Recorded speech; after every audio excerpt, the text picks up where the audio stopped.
나는 누군가에 대해서 한번 생각해 보려 합니다. 나는 누군가. 나는 누구죠? 아빠기도 하고 남편이기도 하고 아들이기도 하고 아저씨기도 하고 어디에서는 유치원에서 아버님, 누구 아버님 그러는데 되게 어색하던데 아버님이기도 하고 형이기도 하고 이웃이기도 하고 오빠라고 부르는 사람은 없는 것 같아요. 그리고 야이기도 하고 저기요이기도 하고 이렇게 나를 볼 때 관계에서 나를 보곤 하죠. 그런데 이렇게 밖에서 관계에서 나를 보는 시선도 있는데 내 안에서 나를 보는 시선도 있습니다. 15년 전에 나하고 오늘 나하고 같은 나인가요? 만약에 오늘 내가 15년 전으로 돌아간다면 뭐라고 말을 해줄 것 같아요? 그게 중요한 게 아니었어. 뭐 그런 말을 할까요? 아니면 15년 전에 내가 오늘의 나를 본다면 실망할까요? 아니면 고생했구나, 고마워 그럴까요?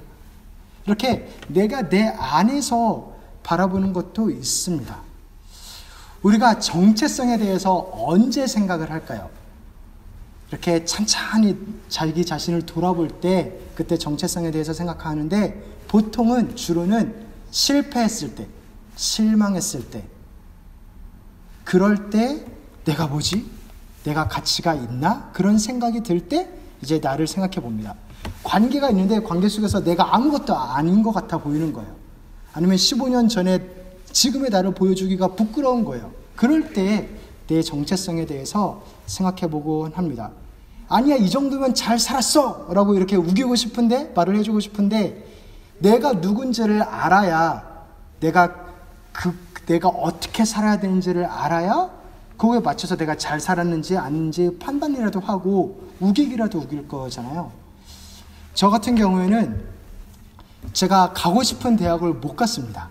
그래서 공부 열심히 해서 소위 말하는 스카이 대학 나와서 좋은 직장 가야만 잘 먹고 잘 사는데 그거를 쫓고 가는데 실패한 거죠.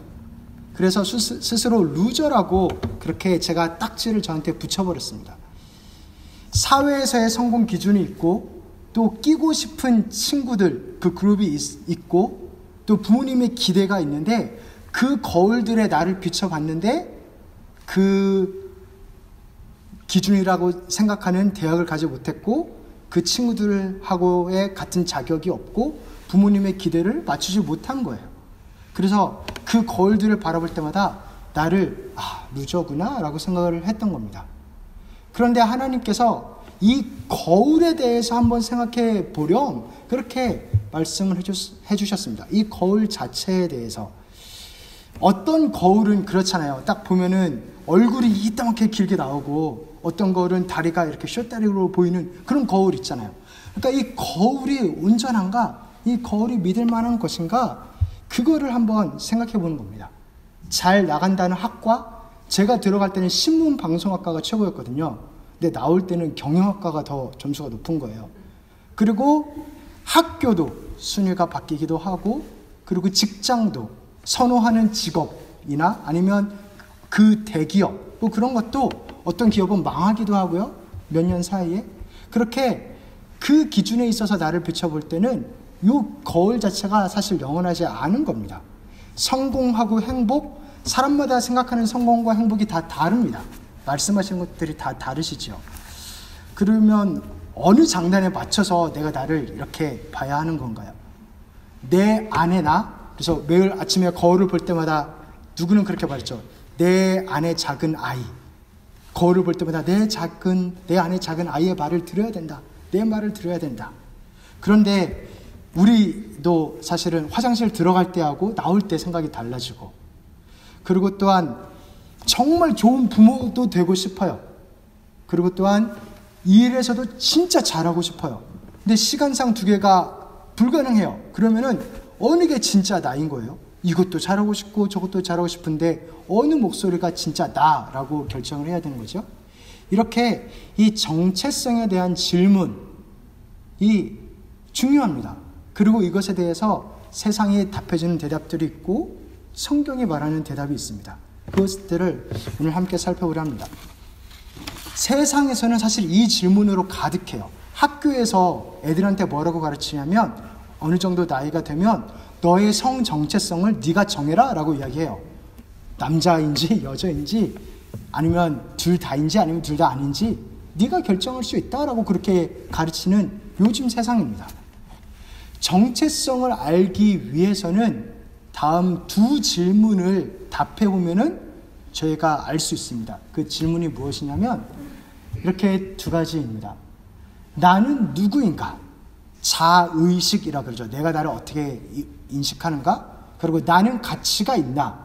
그거는 자존감이라 그러죠. 나는 자존감이 있나? 이 두 가지를 답해보면 정체성을 발견할 수 있다고 합니다. 전통적으로는 사람들이 어디에서 자기의 가치를 느꼈냐면 자기 희생에서 가치를 느꼈어요. 예를 들어 어떤 엄마가 사랑하는 자녀를 위해서 이렇게 희생했으니까 나는 가치 있는 자야 라고 이렇게 느낀 겁니다. 그게 가족일 수도 있고 뭐 직장일 수도 있고 교회일 수도 있고 그리고 국가일 수도 있고 거기에서 인정을 받으면 아 나는 가치 있구나 느낀 거예요. 그런데 요즘은 바뀌어졌습니다. 자기 주장에서 그 가치가 나오는 거예요. 내가 진짜로 원하는 거를 알고 그것을 열심히 구해가지고 이루어내고 그것을 만족하면서 살면 그게 나의 정체성 그리고 가치를 부여한다라고 생각이 드는 거예요. 남이 나를 어떻게 바라보는 별 상관이 없고요. 내가 원하는 걸 내가 잘하고 내가 만족하면 그게 되는 거예요. 이렇게 이 두 가지에 대해서 한번 이 질문을 천천히 한번 생각해 보려 합니다. 먼저 자의식, 나는 누구인가? 나는 누구인가라고 묻는다면 지금 이렇게 옆에 분들에게 묻는다라면 뭐라고 대답을 하시겠어요? 보통 직업이나 재산에서 내가 나를 판단합니다. 그게 왜 그러냐면 실력으로 나를 증명할 수 있다라고 믿어서 그래요. 이 세상 이야기가 실력으로 너를 증명해 봐라. 너가 실력이 있으면 이런 직업이 있겠지. 너가 실력이 있으면 이 정도 재산이 있겠지. 그런 거예요. 그래서 가난한 사람은 야망하고 재주가 부족해가지고 가난한 거고 성실하기만 하고 성공을 못하면 수치스러운 거라고 그렇게 믿는 세상에서 우리가 살고 있습니다. 그런가요? 만약 정말로 나의 정체성이 나의 실력에만 달려 있다면 언제 그 사람의 위기가 오냐면 실패했을 때, 실패하면 갑자기 정체성의 혼란이 생기는 거예요. 분명 내가 여기서 숨을 쉬고 있고 나는 손이 있고 눈이 있고 다 나는 있는데 실패하다 보니까 내가 없어져 버리는 거예요.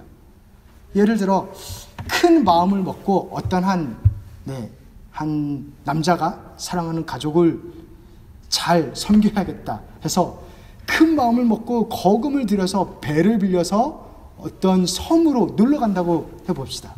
그런데 풍랑을 만나서 결국에는 배가 부서지고 가족은 다 죽고 자기 혼자 살아남아서 무인도에 갇히게 됐어요.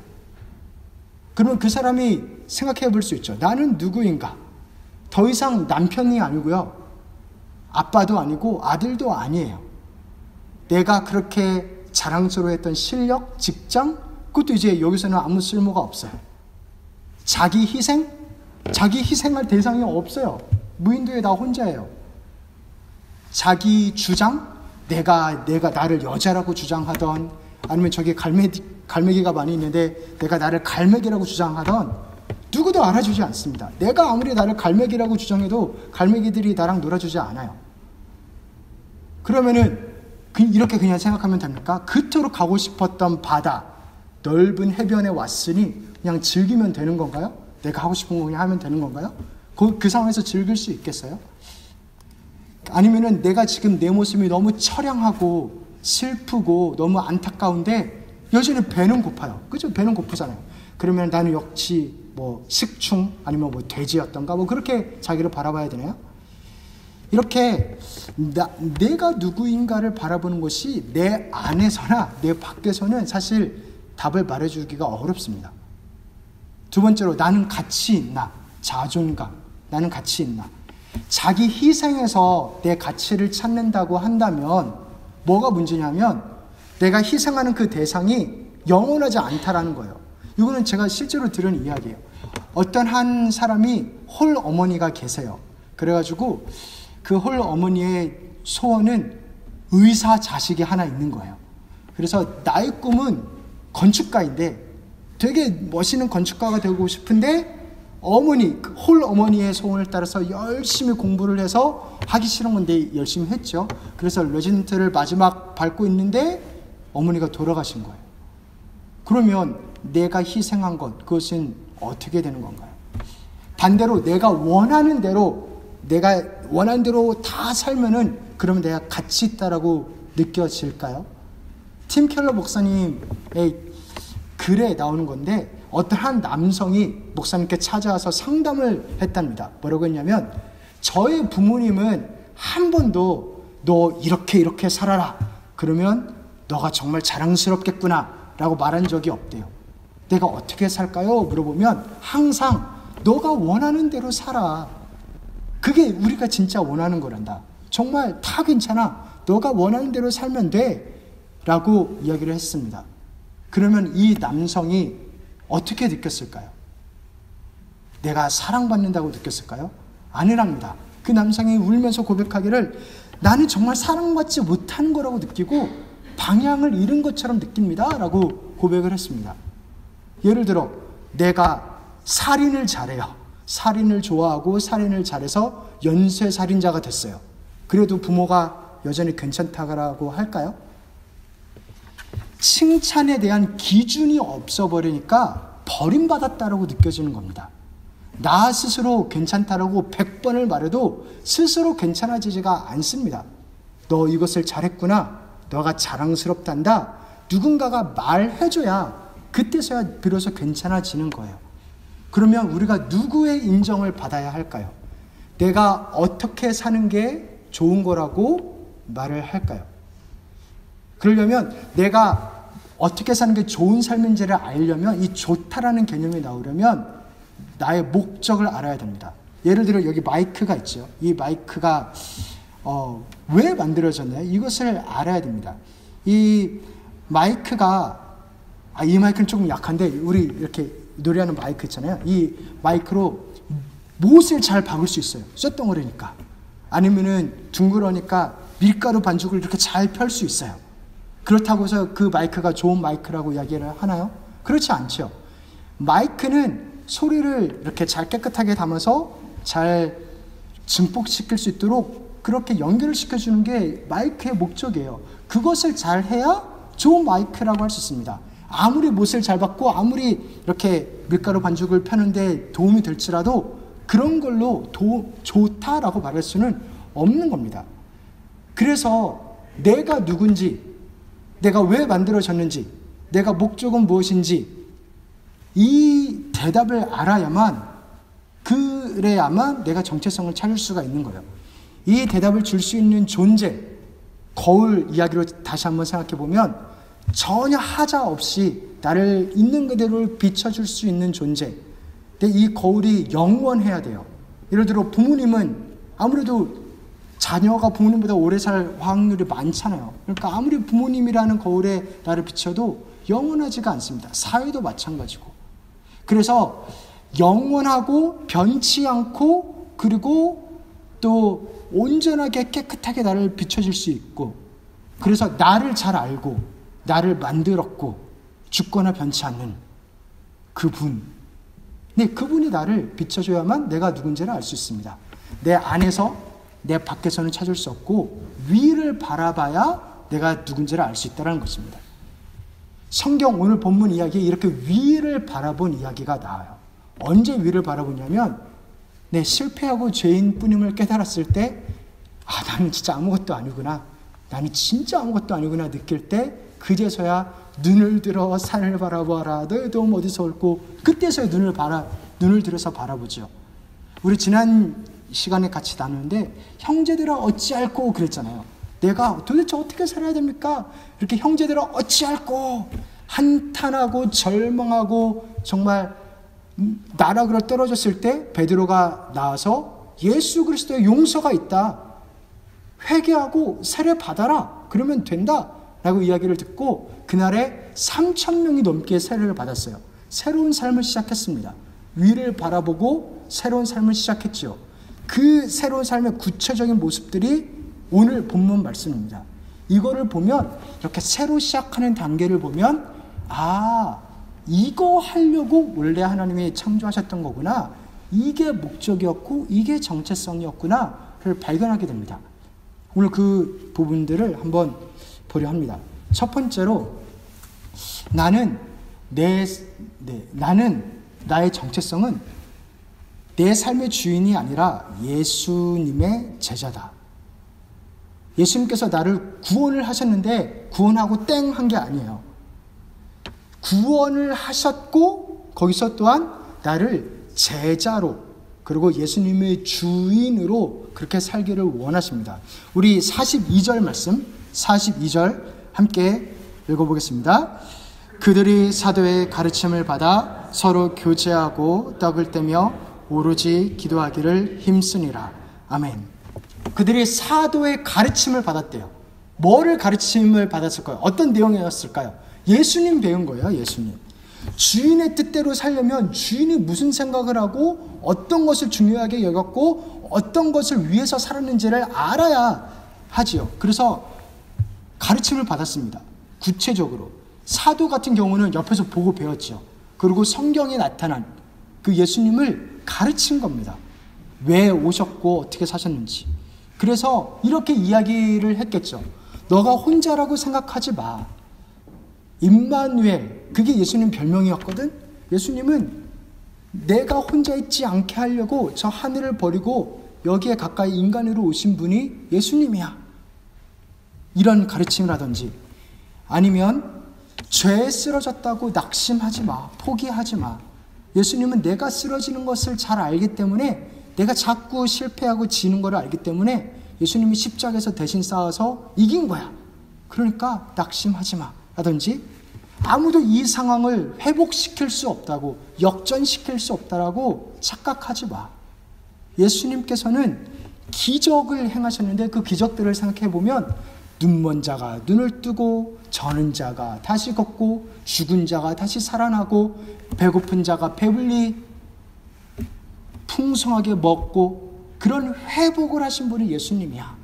그러니까 절망하고 낙심하지 마. 이러한 가르침을 받았을 것입니다. 그렇게 예수님의 위대하심을 배웠고, 또 예수님께서 죽기까지 사랑하신 나를 예수님 이야기에서 발견하는 거죠. 그렇게 예수님이 나의 주인이고 나는 예수님의 제자인 것을 발견하는 것입니다. 그 증거가 무엇이냐? 그 증거로 기적이 나타났어요. 예수님 제자들 사이에서도 기적이 나타났어요. 우리 43절 우리 함께 읽겠습니다. 사람마다 두려워하는데 사도들로 말미암아 기사와 표적이 많이 나타나니.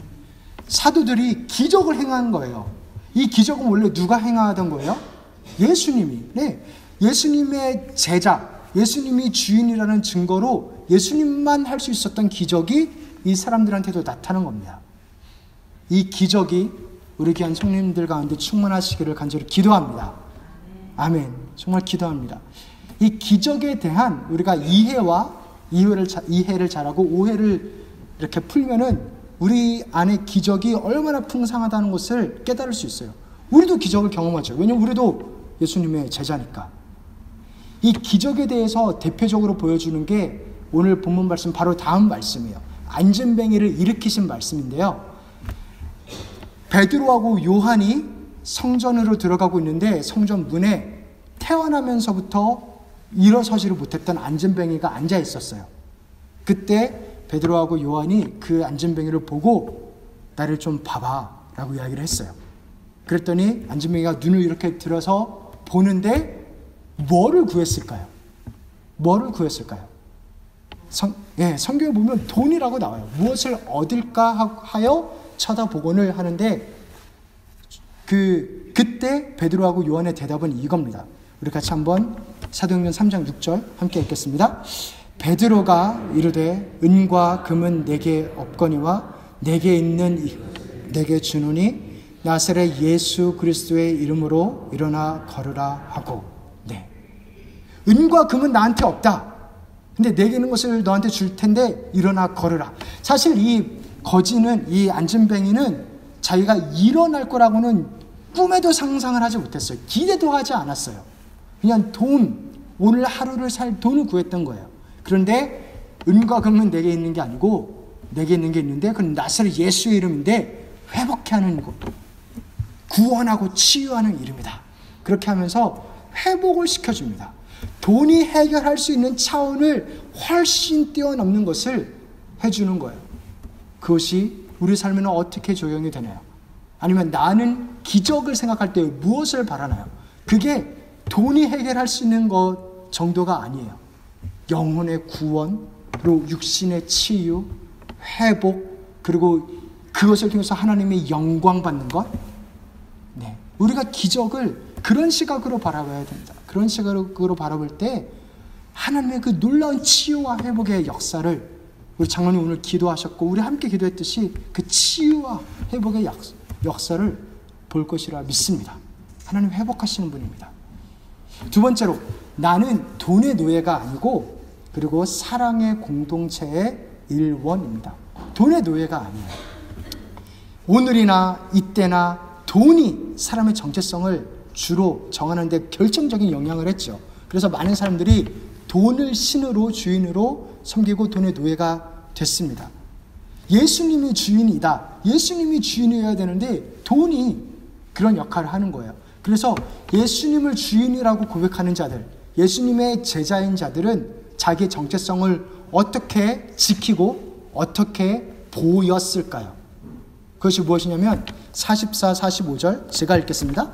믿는 사람이 다 함께 있어 모든 물건을 서로 통용하고 또 재산과 소유를 팔아 각 사람의 필요를 따라 나눠주며. 자기의 정체성을 어떻게 지키고 보여줬냐면 돈이 신이 아니니까 돈을 판 거예요. 재물을 판 거예요. 그래서 나눠준 거예요. 필요한 만큼만 쓰고 필요 이상의 것들은 나눠줬습니다.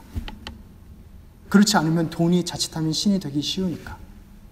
그러면서 하나님 나 책임지셔야 됩니다. 내 주인이시잖아요. 그럼 나 책임지셔야죠. 그렇게 나아갔던 것입니다.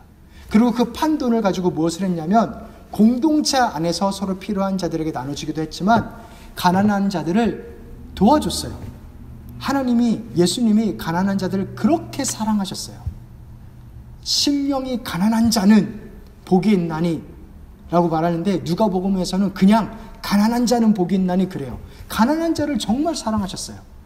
그러면 가난하면 구원받고 부자면 지옥 가고 그런 건가요? 그렇지 않습니다. 그런 것이 아닙니다. 가난한 자의 특징이 뭐냐면 그러니까 뭐를 받아도 다시 갚아줄 수가 없는 거예요. 그래서 무엇을 받아도 다 은혜로만 받을 수밖에 없는 거예요. 그게 가난한 자입니다.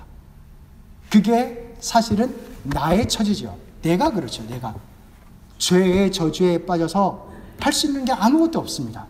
그냥 죽어서 지옥 가는 게 다입니다. 그런데 하나님이 은혜를 베풀어 주셔야만, 은혜로만 나는 구원받을 수가 있는 거예요. 내가 가난한 자인 거예요, 사실은. 그래서 예수님은 가난한 자를 보면서 자기가 있다가 죽을 사람들, 그러니까 본인이 위하여 죽을 사람들, 자기의 사랑하는 백성들이 보이는 거예요. 가난한 자를 볼 때마다 내가 맞아, 너희들을 위해서 내가 왔지. 은혜를 받을 수밖에 없는 너희들을 위해서 내가 왔지 하면서 가난한 자들을 보면서 제가 보이고 우리 성도님들이 보이고 당신이 위하여 죽은 그 사람들이 보이는 겁니다.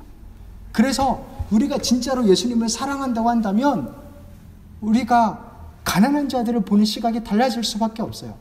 내가 보이는 거죠. 나의 처지가. 그래서 예수 믿는 자들은 특별히 가난한 자들을 그렇게 섬겼습니다. 그리고 또한 교회라는 공동체가 그들의 정체성이었어요. 교회라는 공동체. 가족하고 나하고 구별이 되나요? 나 혼자 살아가는 세상인가요? 아니잖아요. 나랑 가족은 떼어내야 떼어낼 수가 없는 사이잖아요. 그것처럼 예수님의 제자하고 교회하고는 구분이 되지 않습니다. 그 예수님의 손과 몸으로 우리를 부르신 거예요. 나 한 사람 한 사람을 부르셨다기보다 그 교회로 부르셨습니다. 제가 이번 주에 브롱스에 한 소년원이 있어요. 거기에서 섬기시는 한 분을 만났는데, 소년원에서 이제 그러니까 청소년들의 교도소까지는 아니고 그러나 정화하는 프로그램이죠. 거기에서 나오는 그 아이들을, 그 청소년들을 도와주는 분입니다. 그래서 학교에든지 아니면 사회에든지 잘 정착할 수 있게 도와주는 사역을 하세요. 그런데 그분이 말을 하기를, 이 청소년들에게 가장 필요한 것은 이런 프로그램도 있지만 사실은 좋은 멘토고 좋은 커뮤니티래요. 왜냐하면 그 활동을 하다가 잡혀 들어갔어요. 근데 다시 나와도 주변에 친구가 갱밖에 없는 거예요. 그래서 좋은 것을 보지를 못했습니다. 자기가 살고 있던 세상 밖에 다른 세상, 다른 커뮤니티, 다른 사람들을 만나본 적이 없기 때문에 다시 그 세계로 돌아갈 확률이 많은 거예요. 그래서 누군가가 좋은 멘토가 되어주고 친구가 되어주고 그 배운 거, 그렇게 12개월 동안 프로그램에서 배운 거를 그대로 사는 사람들, 그 사람들이 필요하다는 거예요. 그래서 그분이 12개월의 프로그램도 도움이 되긴 하지만 정작 필요한 것은 12년간 함께 할 수 있는 커뮤니티다. 좋은 커뮤니티다. 그래서 그 프로그램 출신들이 다시 돌아가서 멘토가 되어주고 친구가 되어주고 그렇게 한답니다. 12개월간의 제자 훈련을 받는다면 물론 도움이 되겠죠. 지식적으로나 여러 면으로. 그런데 그 배운 것들이 체득화되려면, 우리가 제자가 삶인데 삶에서 제자가 되려면 12년 이상을 함께 있을 교회가 필요한 거예요. 공동체가 필요한 겁니다. 그래서 보고 배우고, 이렇게 문자로도 배우긴 하지만 보고 배우고 이렇게 몸으로 배우고 그렇게 배우는 겁니다. 예를 들어 이런 상황에서도 용서하는구나. 지는 게 아니구나. 돈은, 시간은 이렇게 쓰는 거구나. 하나님이 역사하시는구나. 안 보이는 것 같은데 살아계시구나. 그리고 또한 서로를 보면서 용기를 얻는 거죠. 아, 나만 유별나게 이상하게 사는 거 아니었구나. 이렇게 사는 게 맞는 거구나. 동지를 얻고, 또한 예수님이 다 책임지시고 갚으시는구나. 그렇게 서로를 통해서 배우는 겁니다. 그래서 이 공동체는 나한테 이익이 되면 속하고 나한테 이익이 안 되는 것 같으면 바로 떠날 수 있는 그런 취미 생활을 같이 하는 그 정도의 공동체가 아닙니다. 가족이래요. 주님은 이것을 가족으로, 몸으로, 몸이 내가 여기가 뭐 이상하다고 잘라버릴 수 없는 것처럼 몸으로 표현하십니다. 그래서 이 가족의 모습을 오늘 본문에 이렇게 이야기합니다. 우리 46절 함께 읽겠습니다. 날마다 마음을 같이하여 성전에 모이기를 힘쓰고 집에서 떡을 떼며 기쁨과 순전한 마음으로 음식을 먹고. 아멘. 이 아름다운 가족의 모습이 우리 교회 가운데 더욱더 풍성하기를 간절히 기도합니다. 또한 이 마지막으로 세 번째로, 내가 누구냐면 나는 거울만 바라보고 있는 자가 아니고 잃어버린 자를 찾아서 나서는 자입니다. 정적인 자가 아니고 동적인 자라는 것이에요. 47절에 이렇게 이야기합니다. 하나님을 찬미하며 또 온 백성에게 칭송을 받으니 주께서 구원받는 사람을 날마다 더하게 하시니라. 이 공동체에는, 이 정체성에는 하나님을 찬양하는 소리가 그치지가 않았어요. 왜냐하면 찬양할 게 너무 많거든요. 아, 이것도 이렇게 하셨어? 이러면서. 근데 그 모습을 보고 사람들이 칭찬하는 소리도 마르지가 않았습니다. 그래서 많은 사람들이 너무나 신기하게 여기고 그 공동체로 찾아오기도 했지만 이 사람들이 나가서 전도를 했어요. 왜냐하면 좋은 거 있으면 우리 나누잖아요. 좋은 뭐 운동하는 거 있으면, 건강해지는 거 약 있으면 나누잖아요. 그러니까 이 좋은 예수 나 혼자 믿을 수 없으니 나눴습니다. 알려줬습니다. 이게 영혼을 살리는 일이기 때문에. 기쁨은 나눌수록 커지고 슬픔은 나눌수록 작아지고, 그것을 경험을 하기 때문에 그렇습니다. 그래서 하나님께서는 내가 예수님을 딱 믿고 나서 바로 천국 데려가지 않았어요. 예수님 믿고 이제 천국 가는 그 은혜를 받았으면 어떻게 보면 이 땅에서는 죄만 더 짓다가 살고 가는 걸 수도 있는데 바로 그렇게 하나님이 데려가지 않았어요. 왜냐하면 이 예수 믿는 자로서 경험해야 될 너무나 큰 축복, 축복과 풍성함이 많기 때문에 그래요. 그래서 그렇습니다. 그래서 여기에서 하나님을 깊이 경험하면서 감격하고 하나님을 찬양하는 것, 뭐 기뻐 춤추면서 찬양하는 것, 그것도 느끼고 또한 이렇게 서로 나누면서 이게 이렇게 퍼져가는 것도 그 활발한 운동도 보고 그러다가 오라는 것입니다. 그래서 실제로 200년 사이에 AD 100년하고 300년 사이에 그 200년 사이에 2만 5천 명에서 예수 믿는 자가 2만 5천 명에서 2천만 명으로 늘어났습니다. 200년 사이에 폭발적인 운동이죠. 폭발적인 운동입니다. 그리고 예루살렘에서 시작된 그 종교가 그 믿음이 전 세계로 퍼졌지요. 단 200년 사이에 전 세계로 퍼졌고 우리에게도 퍼졌습니다. 우리가 여기에 함께 예배드리는 우리가 그 역사적인 운동의 그 한가운데 있다라는 것입니다. 나도 지금 여기에서 그 활발하고 놀라운 운동 가운데 함께 참여하고 있다는 것입니다. 사랑하는 성도 여러분, 예수님이 누구지요? 예수님은 하나님입니다. 하나님, 천지를 창조하신 하나님, 그리고 모든 이름 위에 뛰어나신 하나님, 말 그대로 모든 것을 다 할 수 있는 하나님. 근데 그 하나님 앞에서 나는 누구지요? 나는 예수님의 제자입니다. 그리고 예수님의 신부입니다. 사랑받는 신부. 나는 가치가 있나요? 만약에 예수님이 가치가 있다라고 하면 나도 가치가 있습니다. 왜냐하면 예수님이 나를 위해서 죽고 사셨거든요. 나는 사랑받을 만한가요? 만약에 예수님이 하나님한테 사랑받을 만하다면 나도 사랑받을 만합니다.